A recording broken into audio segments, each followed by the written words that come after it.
Hi, welcome, and thanks for joining me. So today we are going to talk about meltdowns.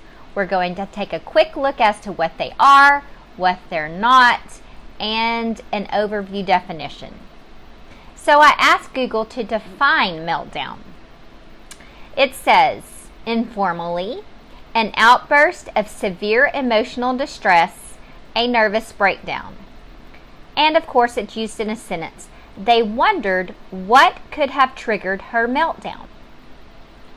So we are going to look at, first, what it's not.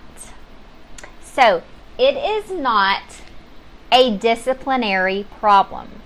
It is not a disciplinary problem. Number 2, it is not an indication of bad parenting. If you're a parent, can I get an amen on that?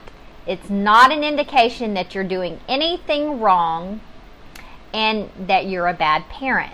So take a breath and let's see how we can go on with what we're going to learn about meltdowns. Number 3, it is not an indication of a misbehaving child.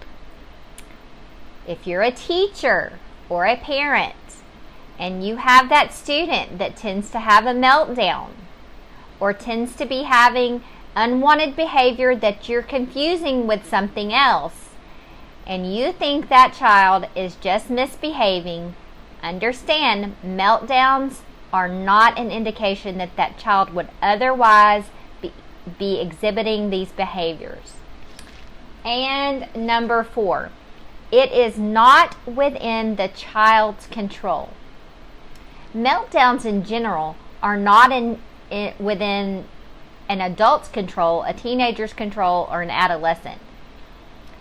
When you are exhibiting a meltdown, it is a situation where you are out of control with what's happening to your emotion and your behavior. So, let's look at what they are. So, a meltdown is a result of overstimulation. Anytime you have something that causes you to have a panic situation, that fight or flight, and you're not really sure what's triggering it, but you have this overwhelming fear, overwhelming anger, overwhelming euphoria. It can also be something that makes you laugh, where you cannot control the laughing or the giggling. So it is a result of overstimulation.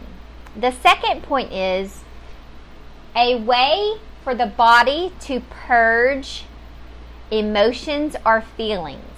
So like I just described, it can be where someone is crying, self-injurious behaviors, laughing uncontrollably, sweating, fight or flight, where the child is a runner and you just have to exit really fast. So it is a way to control, a way to purge a feeling or an emotion. It's very common with our kids with autism. And the reason it is very common with autism is because, as we've talked about before, everything gets tied back to that executive functioning ability. And I've talked about that before on how it works with the thinking seat and timeout and making decisions and processing different aspects of a day. So our children that have autism, we know that sometimes there are executive functioning deficits. And therefore, having meltdowns or that overstimulation and the purge that's happening does occur more often with our students with autism. And the last point, meltdowns are easily confused with tantrums. The difference between a tantrum and a meltdown are simply control.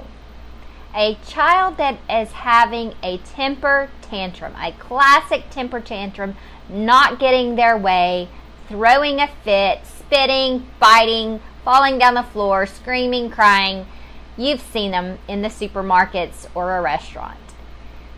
It is something that the child wants to occur, and they are exhibiting that behavior in a way to get what they want. And because it often mimics what a temper tantrum looks like, some people believe that the two are the same. But as we just learned, meltdowns are what? A purge of emotion or feeling. So I'm going to give a more in-depth training on what trigger meltdowns, how to work your child or student through that meltdown, and get them back to a more controlled behavior and a more controlled outlook on their day. I will be uploading that training to our members only section of our webpage. If you haven't checked that out yet, now's a good time to follow the link in the comments and sign up for that members only section. It gives you opportunities to be involved in trainings and discussions and purchasing at a discounted rate publications and workbooks that go along with these topics. Also, thank you so much for joining me on this video. If you haven't already subscribed to this channel, go ahead and do that now and link your device for the notifications so that you can get the updates. You're doing great. Keep up the great work. And I always say, if you do it on purpose. Thank you for staying tuned into my channel. Please give this video a like if you enjoyed today's topic and share with your friends. If you haven't already, subscribe and set your notifications to see the upcoming weekly Friday at 6 p.m. videos.